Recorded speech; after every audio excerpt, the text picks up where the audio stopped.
Un recuento de votos también para los asambleístas, no solo los presidenciables, es lo que está pidiendo Fernando Villavicencio, quien fue electo por la Alianza Concertación Partido Socialista, pero sería uno de los legisladores que llega a la asamblea sin arrastre de lista o de candidatura presidencial. Bienvenido a Contacto Directo, buenos días. Estefi, buenos días, un gusto. Buenos días también. Que se extienda el recuento de votos también para los asambleístas. ¿No hará también que todo avance más lento, más demoras en el CNE, sin definiciones claras mientras corre el tiempo para la segunda vuelta? ¿Eso a quién beneficia? ¿No es lo que busca el candidato del correísmo más bien? Bueno, primero creo que debo ser consecuente con miles y miles de compatriotas. Quiero agradecerles públicamente por su enorme confianza. Este triunfo, Estefi, es un triunfo ganado voto a voto, pulso a pulso. Puedo decirlo sin equivocarme que esta designación de Fernando Villavicencio corresponde al voto más valiente y más sensato. Yo no llego a la asamblea por el arrastre presidencial, no soy un asambleísta arrastrado. Es más, llego a este curul con una candidatura presidencial casi en contra, sin candidatura presidencial. Aquí no hay grandes chequeras ni dinero del narcotráfico. Aquí no hay arroz verde ni fraude electoral. Por eso me siento honrado, Estefi. Yo llego gracias al esfuerzo de 14 años de lucha, de periodismo e investigación y de haber develado y revelado los mayores negociados de esta patria. Por eso, Estefi, me siento honrado y paso a responder su inquietud. Sí, efectivamente, ayer he formalizado la solicitud al Consejo Nacional Electoral de que con base al acuerdo entre los candidatos Pérez y Lasso para que se recuenten los votos, también se haga este recuento, se extienda este recuento a los candidatos, a asambleístas y parlamentarios andinos. ¿Por qué? Porque evidentemente estamos frente a una plancha y hay demasiada evidencia, Estefi y ecuatorianos, de que no solo estamos hablando de inconsistencias o pequeñas irregularidades, todo apunta a un fraude, al menos en provincias como Manabí. Aquí está un parte policial, si me ayuda la cámara, este es un parte policial de Manabí, donde se confirma que decenas de credenciales que fueron incautadas eran y son falsas, con firmas falsas y sellos falsificados. Estas firmas son de los representantes, muchos de ellos escrutadores del partido correísta 1-5. No estoy hablando de cualquier cosa, este es un parte policial. Cuando usted está pidiendo, Fernando, un recuento de votos, le preguntaba yo, en esta coyuntura también, en el caso de los asambleístas, ahora estamos corriendo para una segunda vuelta presidencial, y si se siguen dando estas demoras, postergaciones de la mano del Consejo Nacional Electoral, le preguntaba, ¿no es lo que le beneficia al candidato correísta? No es el problema a quién beneficie, estamos demostrando que los principales beneficiados de forma dolosa e ilegal serían los correístas, y aquí está una de las pruebas de decenas y no centenares de actas de Manabí. Mire, en el acta original el correísmo saca 189 votos, en el recuento que se hace por actas inconsistentes saca 127 votos. Y podemos seguir hablando decenas y no centenares de actas solo en la provincia de Manabí. Es decir, no es un problema de tiempo, Estefi. Estamos frente a un sistema y a un proceso altamente contaminado que ahora se revela en el escrutinio. Por eso lo que tiene que procederse, al menos en Manabí, es a un recuento integral de los votos y suspender a los escrutadores que fueron elegidos justamente con base a un convenio corrupto firmado por el Consejo Nacional Electoral con la Universidad Técnica de Manabí, dirigida por el destituido rector de esa universidad, que es el suegro del señor Andrés Arauz. Me refiero al señor Vicente Vélez. Es decir, estos escrutadores y los miembros de las juntas fueron cooptados por la Universidad Técnica de Manabí, que es dirigida por el suegro de Andrés Arauz. Y por eso aquí es no el es un pedido problema que de está tiempo, haciendo Estefi. puntualmente en Manabí. Ahora, la misión de observadores de la OEA también ha expresado su preocupación por la falta de definición electoral. Ahora, más allá del acuerdo que pueda haber entre los candidatos presidenciables, Lasso y Yacu, que en principio se aplaudió, decía, más allá de los pedidos que puedan tener también los candidatos, al CNE lo que le corresponde es garantizar de manera transparente el proceso, el cómputo electoral. No es servicio a la carta de uno u otro candidato, sino de los votantes. Exactamente. Mire, yo quiero alertar y advertir al país que este proceso es uno de los más contaminados en los últimos tiempos electorales. Parece que no aprendimos nada de Arroz Verde. Arroz Verde reveló ante los ojos del país y el mundo que un partido político controló el Consejo Nacional Electoral, utilizó recursos sucios para ganar las elecciones. Y lo que estamos viviendo y hemos vivido en este proceso, Steffi y ecuatorianos, es una réplica vergonzosa de este modelo podrido. Por eso yo advierto y alerto que en mayo, apenas nos posesionemos, iniciaré un juicio político para destituir a los miembros del Consejo Nacional Electoral y del contencioso electoral.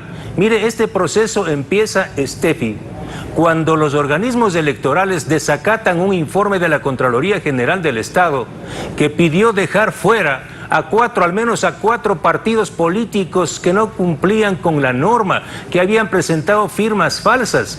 Y uno de esos partidos es el que auspicia al candidato del prófugo, me refiero a Andrés Arauz. Es decir, estamos en un proceso donde han participado auténticas escuelas de formación de delincuentes que son estos partidos políticos. Luego se acepta la inscripción del señor Arauz con una cédula falsa. Posteriormente se presenta como binomio a un sentenciado prófugo de la justicia. Se permite que en medio del debate presidencial se difunda un spot donde aparece un delincuente prófugo haciendo campaña por Andrés Arauz. Luego se cambia el valor del voto por el precio, se permite que le regalen a la gente $1,000 de forma tramposa. Se convierte a los centros de campaña en centros médicos para atender pruebas COVID y se permite una campaña millonaria sin control por parte del correísmo y otras tiendas partidistas. Por eso es que estamos reeditando. Está proponiendo usted, en cambio, primero dice, en los primeros días hay que sacar ese Consejo Nacional Electoral. Su propuesta también para llegar a la Asamblea ha sido u ofreció fiscalizar como no se ha fiscalizado a quienes le han venido robando al pueblo ecuatoriano, y también ha dicho que va a liderar una campaña internacional por la extradición de Rafael Correa. Ahora, al candidato Arauz, cuando le preguntamos aquí en Contacto Directo sobre el proceso que se siguió en contra del expresidente, nos dijo lo siguiente. No se han agotado las instancias porque en el ámbito penal hay dos recursos adicionales que son el recurso de revisión, el recurso de fraude procesal, si es que lo decide otro juez, y esos pues están ahí vigentes, ¿no? Se podrán aplicar más adelante si así lo desean las personas involucradas. Usted que siguió de cerca este caso, ¿qué pasa ahí? ¿La posibilidad del indulto en un delito contra la administración del Estado se puede aplicar o qué ocurre cuando son delitos, además, que no prescriben? Es imposible, la oferta de Andrés Arauz no tiene cabida en el plano legal, ni la Asamblea ni el Ejecutivo pueden dar amnistía ni indultar porque estamos frente a un delito de cohecho y otros de peculado. Estamos hablando de un sentenciado prófugo que tiene más de 30 indagaciones previas por delitos de robo de fondos públicos, testaferrismo, asesinato y otros. Es decir, no estamos hablando de cualquier cosa, pero mire usted lo que dice el señor Arauz. Él confirma que el primer punto de su programa de gobierno es liberar al capo de la banda y abrir las cárceles para que salgan los pocos delincuentes de cuello blanco que gracias al trabajo del periodismo de investigación y de una fiscal valiente están presos. Pero yo quiero decirles que hay 3 derrotas grandes para el correísmo. Una derrota que nadie se ha dado cuenta es la designación de un juez valiente e independiente como Iván Saquicela como presidente de la Corte Nacional de Justicia. Así es que aquel proceso de que quieren revisar nomás la sentencia no creo que le va a ser fácil. La segunda gran derrota del correísmo es no haber ganado en primera vuelta como ofrecieron. Y sin duda la tercera gran derrota del correísmo es que Fernando Villavicencio esté en la Asamblea. Yo voy a liderar una campaña internacional en todos los parlamentos del mundo o donde alcance para explicar a los parlamentarios y a los países cuál fue el contenido de este gobierno. Me refiero al gobierno de Correa. Aquí no estamos hablando de ninguna persecución política ni judicial. Estamos hablando de gravísimos delitos, peculado, cohecho, enriquecimiento ilícito. 60, 70 mil millones de dólares fue perjudicado este país. Yo me encargaré de viajar. Una cosa a investigar, luego que se conozca lo que ha ocurrido internacionalmente, pero propone crear una comisión de fiscalización ciudadana, ha dicho, paralela, con investigadores propios. Eso de entrada es ya aceptar o decir que la nueva Asamblea poco podría hacer para investigar, para fiscalizar, como para que sea necesaria, digo, una comisión paralela. Ellos no tendrían inmunidad, me refiero a quienes puedan integrar lo que usted propone, no tendrían inmunidad como lo tienen los asambleístas, pero claro, usted sin inmunidad ha denunciado más de lo que han hecho los legisladores en los últimos 10 años. ¿Cómo funcionaría esa comisión?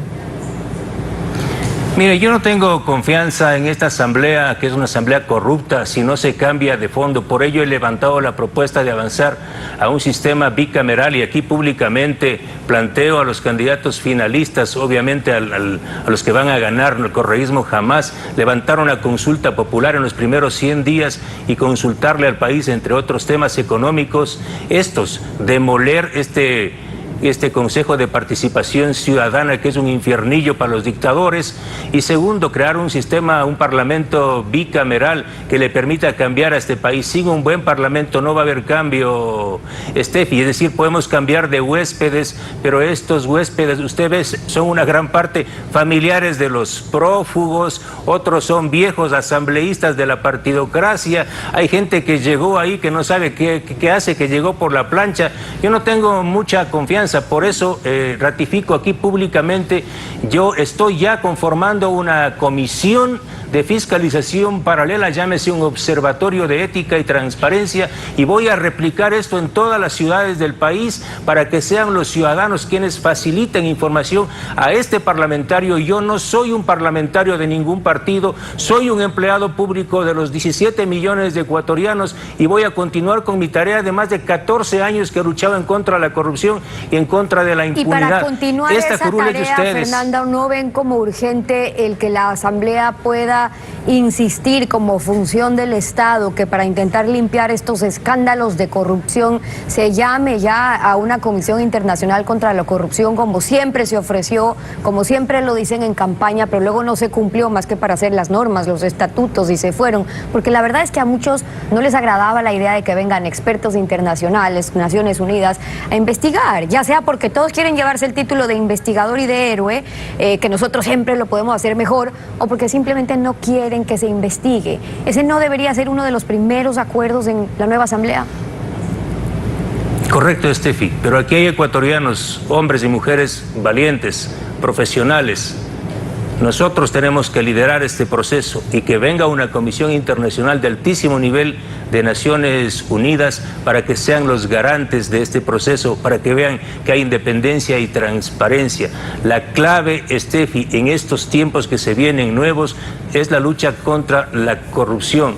Lo único que quiere el correísmo no es interesarse por la gravísima situación del país, es generar un manto de impunidad, abrir las puertas de las cárceles, permitir que venga Rafael Correa, y eso es lo que no puede permitir este país. Ha anunciado usted que no va a responder a ningún partido político, que su alianza con César Montúfar entonces no le sirvió. Usted entra solo entonces, pero para legislar va a necesitar de acuerdos, de pactos con las diferentes bancadas que no tienen mayoría por sí solas. Y ya vimos lo que puede pasar con los asambleístas provinciales, que no piden ministerios, pero luego cobran sus votos con cargos, con contratos en sus provincias. ¿Qué propone usted para romper con esas prácticas y transparentar los acuerdos o las alianzas en esa asamblea? Este símbolo nacional, esta derrota del correísmo, ellos sacan menos del 30%, con fraude llegan al 30%. Es decir, hay una gran mayoría, más del 70% de ecuatorianos y ecuatorianas que le dicen no a un gobierno autoritario, que le dicen sí a defender la dolarización. Aquí lo que está en juego, Steffi, es que nunca más persigan a los periodistas, que nunca más asesinen personas, Yo levantaré la bandera de defensa de los derechos humanos. Aquí no podemos permitir que crímenes como el asesinato del general Gabela, la desaparición de David Romo, el asesinato de José Tendetza, Fausto Valdivieso, decenas de ciudadanos que han sido asesinados durante el gobierno anterior queden a impunidad. Por eso yo les planteo a ese 70% de parlamentarios que no responden a la estructura criminal a unirse, a cerrar el paso a la delincuencia organizada, a liderar el Parlamento. Yo no estoy pidiendo ningún puesto, yo les estoy diciendo incluso que aunque no me pongan en ninguna comisión, yo lideraré la lucha contra la corrupción desde fuera. Y que sirva para algo la inmunidad parlamentaria. Yo, Fernando Villavicencio, firmaré con mi pulso, con mi propia mano, la derecha, sí, todas las denuncias ante la Fiscalía General del Estado y todas las acusaciones que tenga que hacer en nombre de los ciudadanos, así como investigaré más de 30 años de silencio de los gobiernos locales, porque la corrupción que se inició en el Correato, en Carondelet, se replicó en todos los gobiernos locales. Este es el momento, Steffi y ecuatorianas, de unirnos el 70%. Yo le pido a Yacu Pérez y a Guillermo Lasso, pensemos en el país, tenemos la posibilidad de oro de cambiar, de buscar la paz, no más un gobierno autoritario, no más corrupción. Para hablar de eso, y por cierto, gracias a Fernando Villavicencio, asambleísta electo, gracias por venir a Contacto Directo. Gracias, Esteban.